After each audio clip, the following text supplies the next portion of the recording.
The Love Life and Lose Weight podcast will teach you the art and science of changing your habits around food. If you know what to do, but can't figure out why you're just not doing it, this is the right podcast for you. I'm your host, Advanced Certified Weight and Life Coach Heather Beardsley.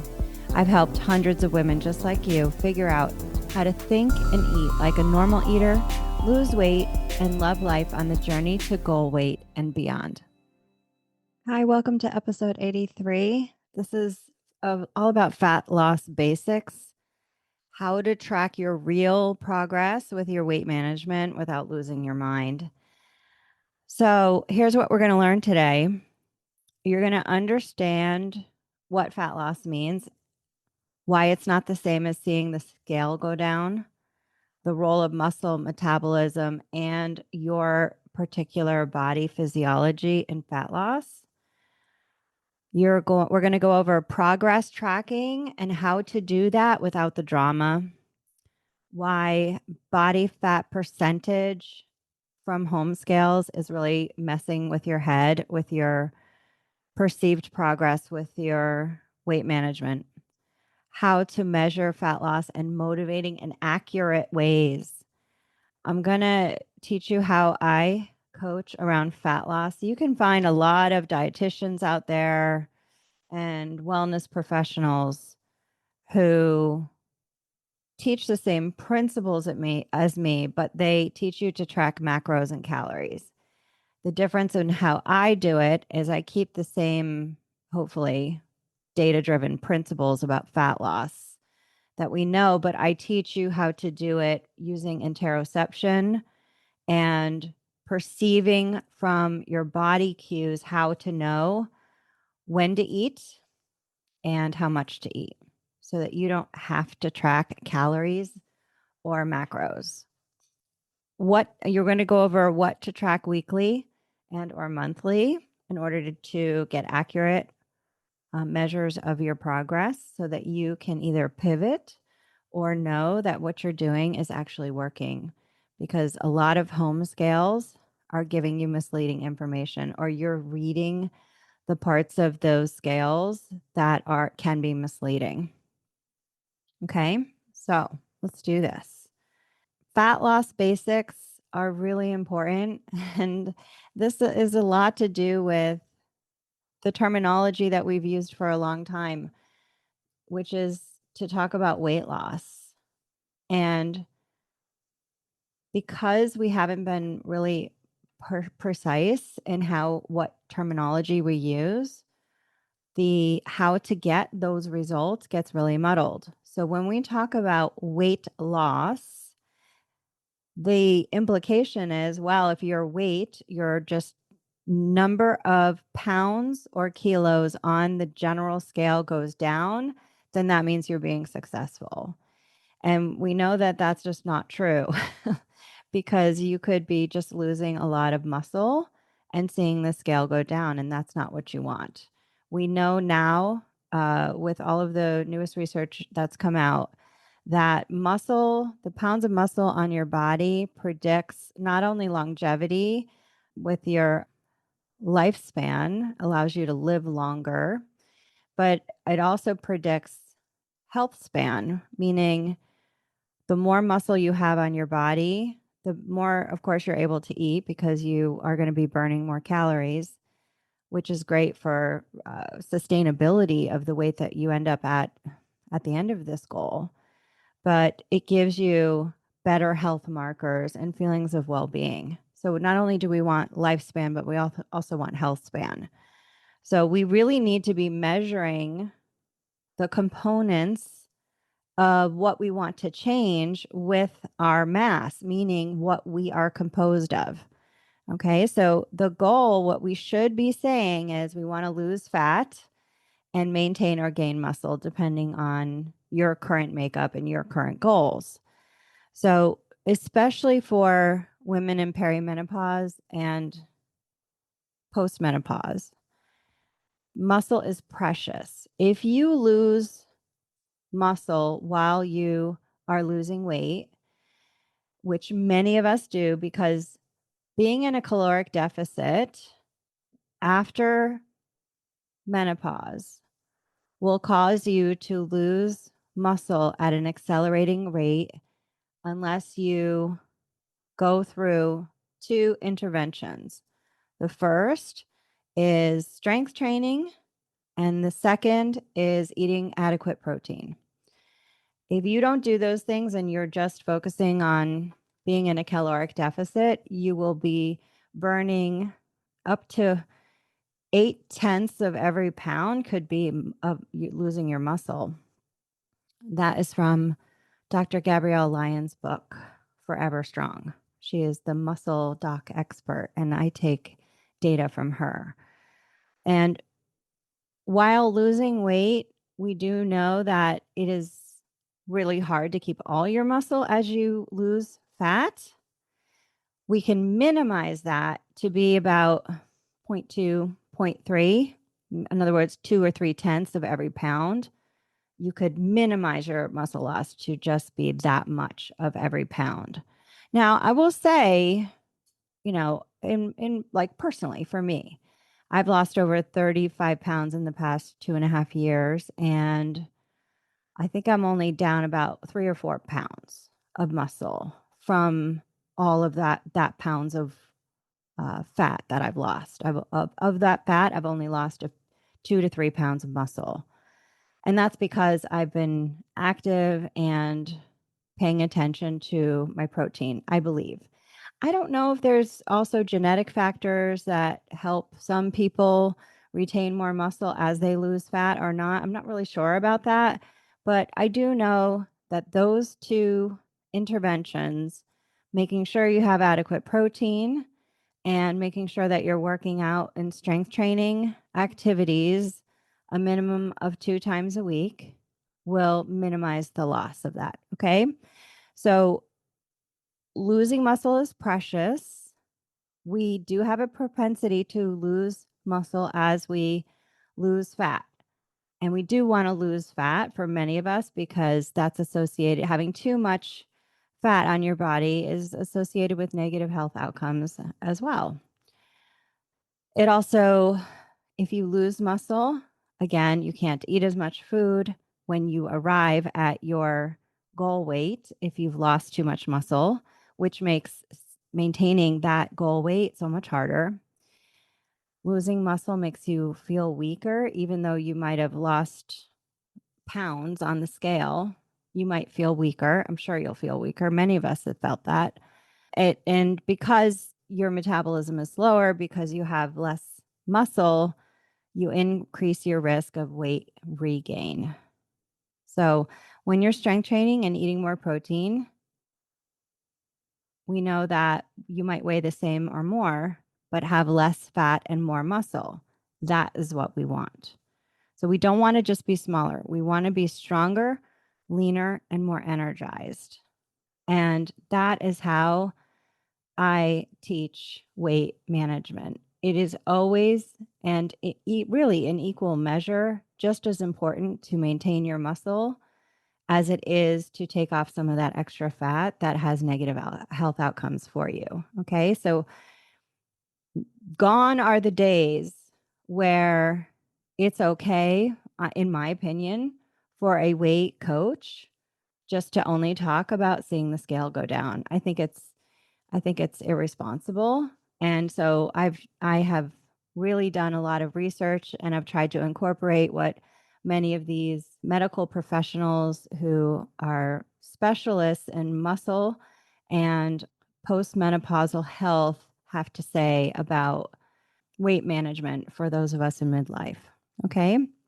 So let's talk about measuring progress, because this is a really big stumbling block for so many of us. And, you know, even those of us who are trained in specifics of this can, it's real easy to look at a scale. And a lot of us have these smart scales in the house that will tell you your body fat percentage.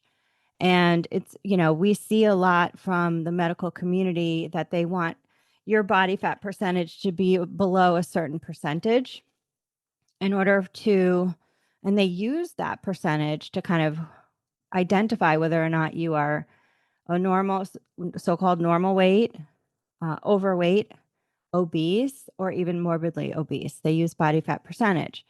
And, they have their reasons in the medical community for using body fat percentage. But when you're talking about trying to lose fat and tracking that, I don't want you looking at body fat percentage as you track your results for seeing if what you're doing is working, because tracking body fat percentage is really misleading, and it can wreck your motivation, because percentages of anything are of course relative to the total that you're measuring, right?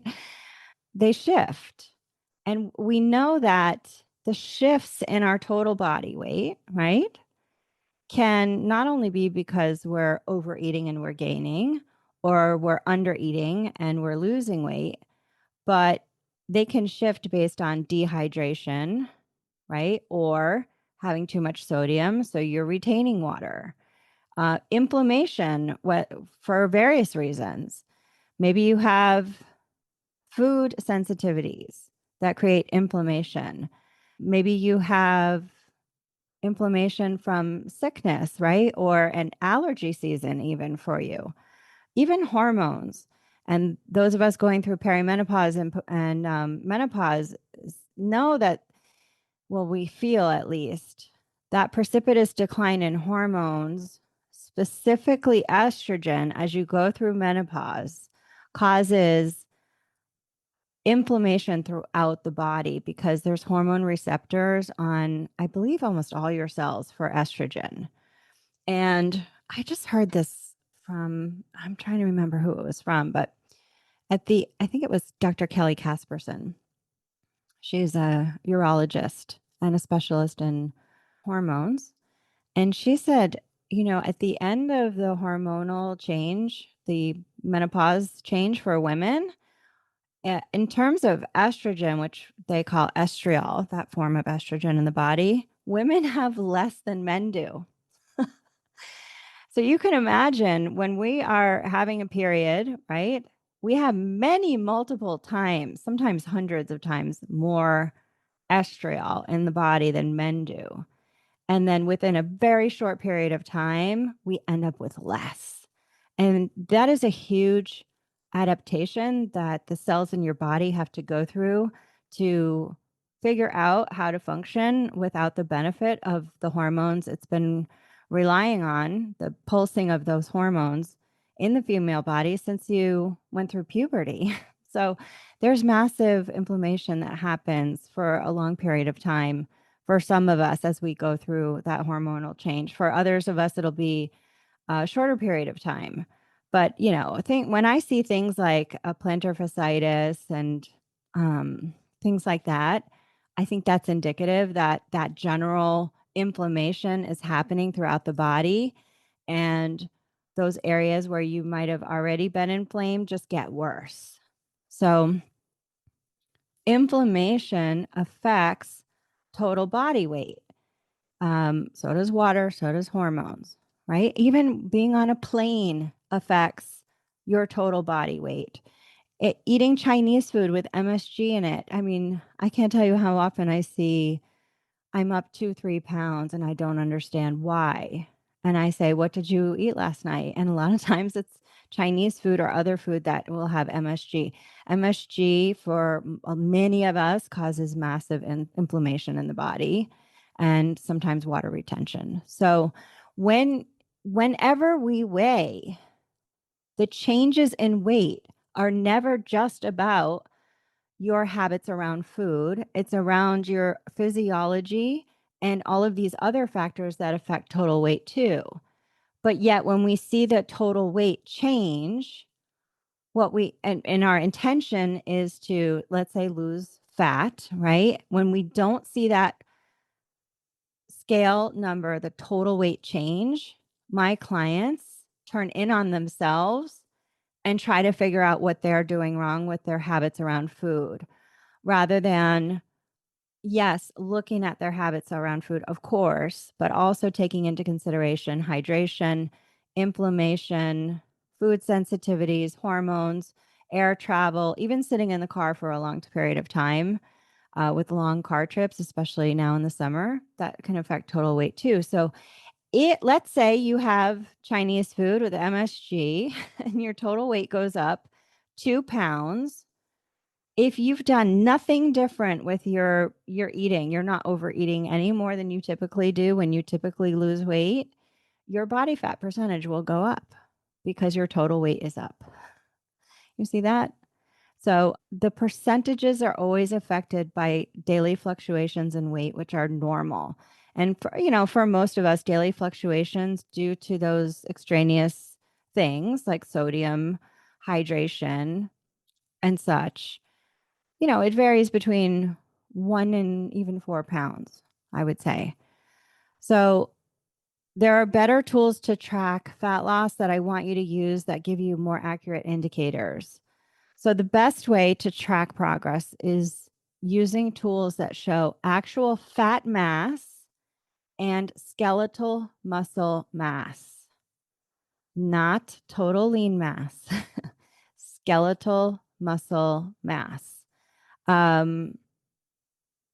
Yes, you can use total lean mass, but total lean mass is going to include fat-free mass in your body besides your skeletal muscle. So it's a less accurate predictor. If you have a scale that only gives you total lean mass, you can keep using it, of course. But what I say is try at least quarterly if you are on a journey to lose fat. At least quarterly, you should be going to a professional in-body scale, a place that has a professional in-body scale. This is the gold standard as far as like an easy way to accurately measure skeletal muscle mass and fat mass changes in your body. The gold standard is a DEXA scan, but those are, that's like it's like getting in a CT scan machine, and it costs a lot of money to get one. So that's fine if you can get one. That will also, the DEXA scan also tells you about bone mass, and maybe you get one of those every few years after a certain age. But for most of us, the next best thing is to get on a professional in-body scale. So to find your locations, go to inbody.com and click on locations, and it'll give you a map of places near you that have a professional scale that you can get on. Some of them only use it within, maybe it's a doctor's practice and they won't let you use it. But I do know that there's a lot of vitamin shops and GNC shops that have an in-body scale. So you could call. I don't think that those are listed on the in-body locator. I'm not sure that they list them. But if you have a GNC or a vitamin shop near you, and you can't find a professional in-body at a local gym that will let you just get on it for maybe a small fee, I know that like my local GNC allowed me to get on one for it was like $25 for the whole year. And I could go in as often as I wanted, and they give you a printout report. I think that's a really excellent baseline for you to get so that on your fat loss journey, you can track and make sure that you're not losing too much muscle mass. It will also allow you to see how much muscle mass you have on your body right now. You want to watch that you're not too low based on your age and your height. And it'll give you that information. The InBody site, if you don't know how to read your report, gives you detailed directions on how to read the report. So InBody also has home scales available that you can buy. They're not as accurate as the professional version, but if you don't have any professional scales that you can get on in your area, then I recommend you invest in one. I mean, this is a tool that's going to help you track some of the most important biomarkers, like I said before, that are related to longevity and health span. Your muscle that you have on your body is super important, just as important as making sure that you don't have too much fat pounds on your body too.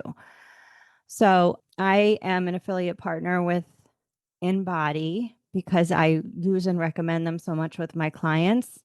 They gave me a nice deal for my listeners and for my clients. So you can get right now their newest home body scale for home use. It's called the H3O, and you can get $50 off plus free shipping if you use my affiliate link.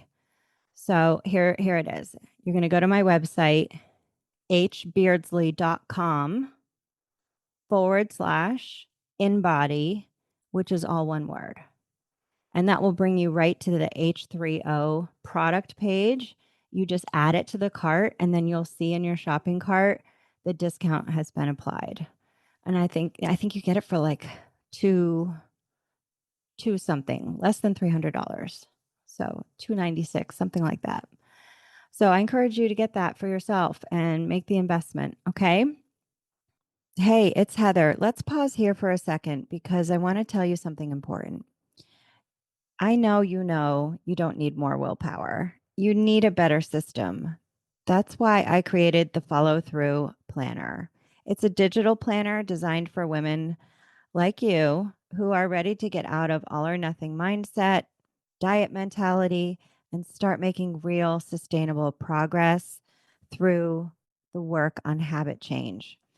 Inside the Follow Through Digital Planner, you'll find the tools that I use with my coaching clients to help you plan your week, your days, and stay focused on what matters and really get in practice actually following through without the guilt or burnout. If you're curious about what's inside the Follow Through Planner, visit hbeardsley.com/planner. That's HBEARDSLEY.com/planner to learn more. And if you sign up to be a VIP subscriber, you get 15% off. Don't let a $30 bathroom scale define your success. It's up to you to get real data that you can build a data-driven strategy from.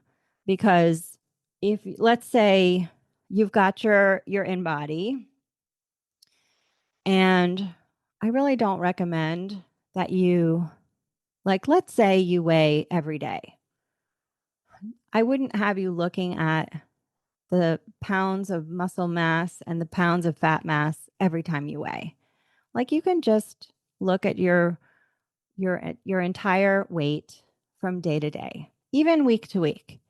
But I do think that at least once a month, or like I said, quarterly, you should be comparing what your fat mass in pounds is doing month to month and what your skeletal muscle mass is doing month to month.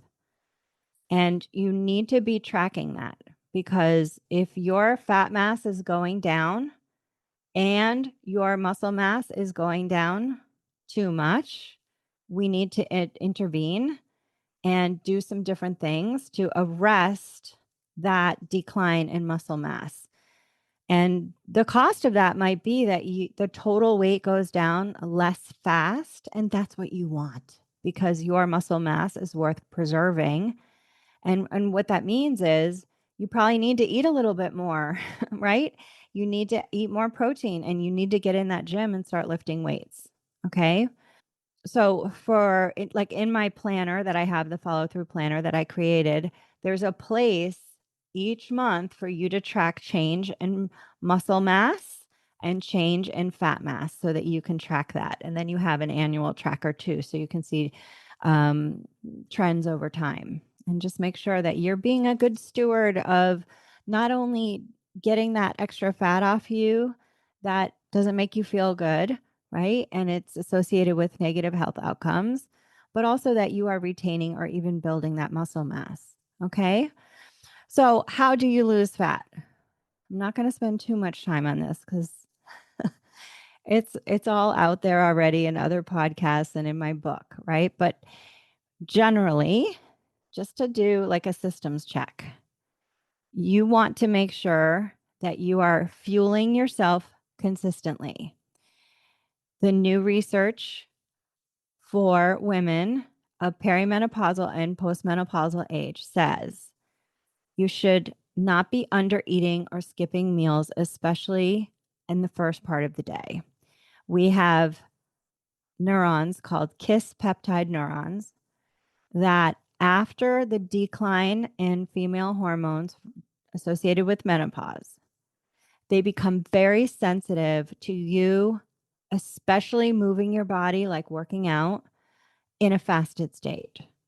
And what happens is there's negative adaptations that happen in the female body at that age that will cause the body to close the door to fat burning. Because think about it. Why would your body want to part with its emergency fuel in the form of fat on your body if it thinks the human is running from a predator because it doesn't know you're doing a HIIT workout or CrossFit workout or whatever you're doing, Orange Theory, whatever it is, and you don't have any fuel on board? So many of us have spent decades thinking you need to not eat and then move as much as possible to kind of force fat burning in the body. And yeah, are there exceptions to this rule with where people it still works for women even after menopause? Yeah, sure. But for most of us, it becomes problematic. What used to work no longer works. Not only that, but we feel terrible. And it creates a ton of frustration because you're overworking the problem, right? And you're not doing the movement, if you're honest, because you love the movement. You're doing the movement because you think doing a fasted workout is going to force your body to burn the fat that's stored on your body when it's actually the opposite. So, my recommendation is that you have a pre-fueling snack. This comes from Stacy Sims, PhD, in her book Next Level. It's research backed. So 1 to 200 calories, preferably little protein, little fat. Like she gives the example of half a banana and some peanut butter or almond butter is like the perfect pre-meal snack. Then you go take your walk, take your bike ride, do whatever you do. But at a minimum, make sure if you don't want to eat that you have something in your stomach before you work out. Then after your workout, let's say it's in the morning, right? You want to have, and in the all meals that follow, about 30 grams of protein per meal. So that at a minimum at the end of your day, you have 90 grams of high quality protein. Okay. Protein first meals. And if you've had a hard workout, Dr. Sims recommends having your 30 grams of protein within a half an hour of that heavy workout. I don't like all this timing personally for myself, and I can work out after I eat, like within half an hour after my meal. So I have the ability to be really flexible of when I work out. So I just like will have my breakfast and work out, or usually what happens is I have my lunch and work out right after that. So I don't have to do this meal timing stuff. Okay. Then strength train in a way that's called progressive overload. So that means Dr. Vonda Wright, she's another ortho doc with specializing in menopausal health for women. No mamby-pamby pink weights. You need to be lifting as heavy that you can't do more than 8 repetitions per set of whatever you're doing weight-wise. And like a max of like 3 sets where you really couldn't do more than 3. And if you are, as you train and you get stronger, if you're doing 10 reps, by the time you get to like, I can do 3 sets of 10 without too much like scrunching your face up, trying to really get it done, then you're ready for more weight. And this goes back to what, 3 podcasts ago, where I talked about self-reliance. Nobody is coming to push you to start lifting heavier. You really need to question, like, I think I can lift heavier. Like, pick up the heavier weight and see how many reps you can do. Like, if you can only squeak out 3 or 4, okay, it's too heavy for you. But you should really need to be working where you can kind of barely finish 8. Certainly by your third set, it should be really hard to finish 8. Your heart rate, especially with compound movements like deadlifts or something like that, dumbbell deadlifts, things like that, where you're lifting heavy weight, your heart rate should be up. You should feel like you're doing cardio. Okay.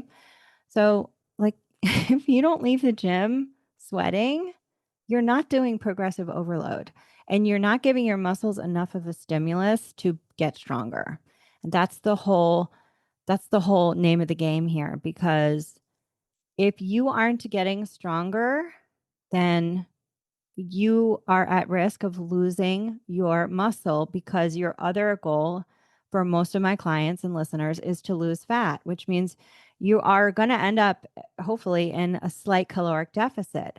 And whenever we're in a slight caloric deficit, you run the risk of losing that muscle. Your body knows it's really easy to just break down the muscle that you already have on your bicep to use it to fuel your workouts.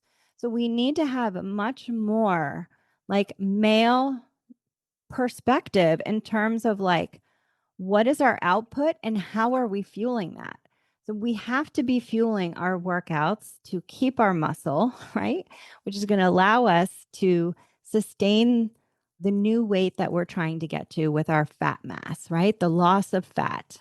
We have to have this in place as we also work on having a little bit of a caloric deficit. Now, all I've been talking to you about is making sure you're fueling, making sure you're eating, right? So, where does the caloric deficit come in, Heather?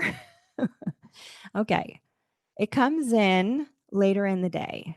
So, I want you really well fueled, where you're having your pre workout fueling, 1 to 200 calories before you work out, if you're not having a meal. Okay. And then for breakfast and lunch, you're having about 30 grams of protein. And um, it's great if you can do that with some hunger present. Many of us are on weight loss medication, and your hunger cues are going to be like a whisper instead of a roar like they used to be. And that's okay. When you know it's been enough time and you've been expending energy, you've been moving, it's okay to eat. Okay. We're not waiting like in diet mentality we used to too long to eat. We're not pushing past hunger. You need to be more proactive to eat when it's appropriate. But later in the day, especially for dinner, it's great if I want you waiting for hunger for your dinner. And if it's a lighter amount of hunger, because you've been so well fueled in the day, it's okay to eat a little bit less. And with the goal that in the evening, because you are not as active, you're probably watching TV, relaxing in the last few hours before you go to bed. I don't want you overfueled for that. Okay. I don't want you snacking if you're not hungry. Later in the day is ideally where we create a few hundred calories of deficit so that it's not too much, so that your body goes into restriction mode, right? With your fat loss, but just enough that you've been so well fueled during the day, your body feels well resourced, right? Those kiss peptide neurons are not sending out signals to block fat burning. And, hopefully you've finished eating at least 2 hours before you go to bed, and you're not snacking in that time, those 2, 3 hours before bed. And I want you having your dinner meal with that 30 grams of protein. Make sure it's food that is appealing and delicious and that you enjoy. And then, if you are working on breaking snacking habits at the end of the day, you've got to find other ways for you to create dopamine in the brain, that other pleasures in life. I don't care if it's knitting, watching cat videos on TikTok, whatever you do, have a menu of items that you can do. And is it hard work to like sit through urges and not snack? Well, yeah, it is. But I would also say if you're having a shit ton of urges to snack and eat food, that tells me you're eating probably too much sugar during the day and too much processed foods that trigger the reward system in the brain to ask for more constantly. And the less often you can have fast food, processed foods, and foods with flour and sugar, the less intense those urges to snack when you're not hungry are going to be. If you're super hungry between meals, you're not eating enough during meals. You should really be able to make it from lunch to dinner without dying of hunger. that's not appropriate. You're not eating an appropriate amount of potentially protein for satiety, or just enough of a volume of food. The longer I coach on female habits around food, the more I really realize that under eating is just as much of a problem for fat loss as overeating can be. So if you have the feeling that you're not eating quite enough, experiment with it. Eat a few more bites at each meal. If you're someone who has like a lot of hunger between breakfast and lunch, a lot of hunger between lunch and dinner, and you're trying not to snack, and then you're having urges after dinner because you have a snacking habit after dinner, that's a lot. Like that is too hard for a human brain. So let's feed you a little bit more during meals, increase that satiety, turn off those kiss peptide neurons, right? And make it easier for you. The body does better being fueled when it's more active anyway. Okay. And this way, when you go to bed, considering you've had at least 2 hours since your last bite of food, right? You've been well hydrated, you have enough protein. Now, as soon as you go to bed, you're pretty much at the end of the fuel that's in your system from your dinner or your supper. And your body's going to use its stored fuel most of the night. And that's where most of your fat burning is going to happen. It's a beautiful setup in the overnight hours. Okay. So that's how I coach on fat loss. It involves not just physically rethinking, fueling your body strategically and in a timed way, right? Depending on your movement schedule. But it's also an emotional change where you're rewiring your old beliefs about how you lose fat. And it's going to require you to give up perfectionism and being brave and courageous enough to trust these research backed practices that are going to feel very awkward for you. Okay. All right. So, how to track progress without obsessing? Track at the most weekly, preferably monthly, and even quarterly is okay. Get on that InBody scale, track changes in fat mass in pounds and changes in skeletal muscle mass in pounds. It's also good to track your waist measurements. You can also track your energy. You can kind of rate like your energy on a scale of 1 to 4, something like that. Your sleep, your mood, and even your strength personal records. So, like, you should really know how much you can deadlift. You should know how much you can lift on a dumbbell for a bicep curl so that you can tell pretty easily when you go up, right? Don't go into the gym and not pay attention to how much you're lifting. Those should be very familiar to you. The pounds of how much you lift for each main, muscle group. Okay? Couple of tips for InBody scale weighing that some people don't know. For the home scale, you have to pick up this bar and hold it with your fingers so that your fingers are on the metal sensor, because it uses electrical impedance and that goes through your fingers and through your toes. And the professional has the same thing, but it's a little bit different. It's like two little handheld things that you hold, one in each hand. When you weigh, whether it's the home model or the professional, you have to make sure that especially your upper arm, is not touching your torso. So that part between just below your armpit on the side of your boob, your arm should not be touching it. So you need to lift your arms enough so that your arm is completely clear of your torso. And it's the same, especially if you're at home. This won't happen in the doctor's office or at GNC.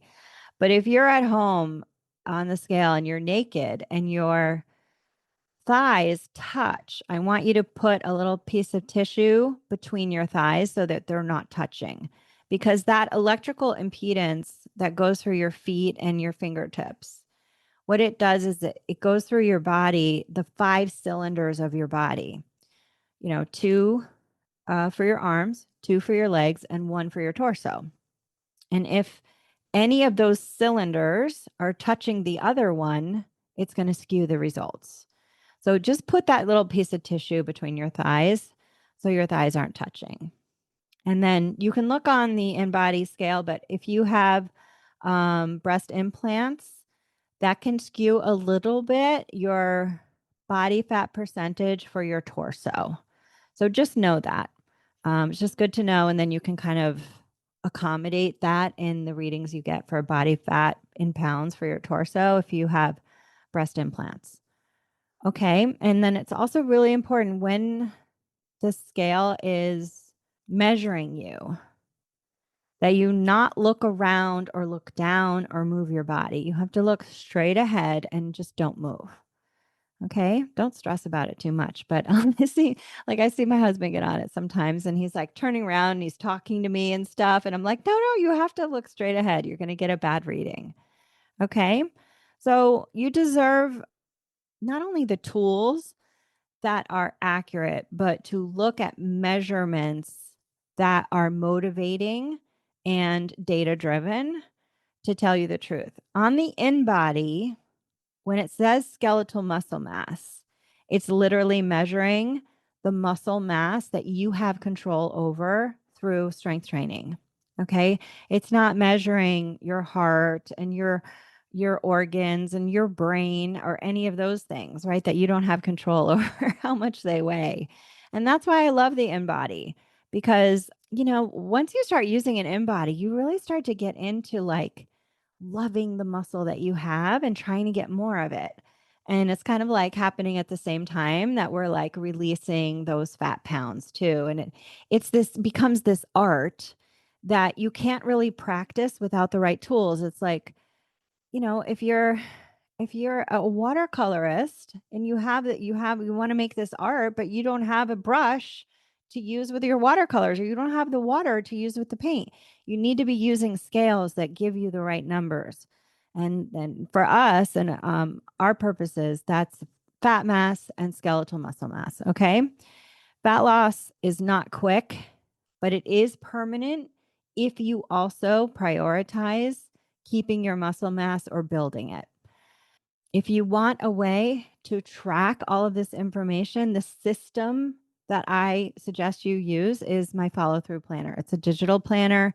You can find that on my website at hbeardsley.com/FTP. You'll get a discount code if you want to grab that follow through planner if you're a digital planner. Okay.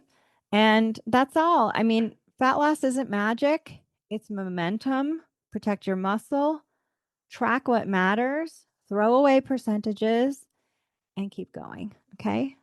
Stay focused, and so long. Hey, if this episode resonated for you, then let's connect. Visit hbeardsley.com/subscribe. That's HBEARDSLEY.com/subscribe and become a VIP subscriber.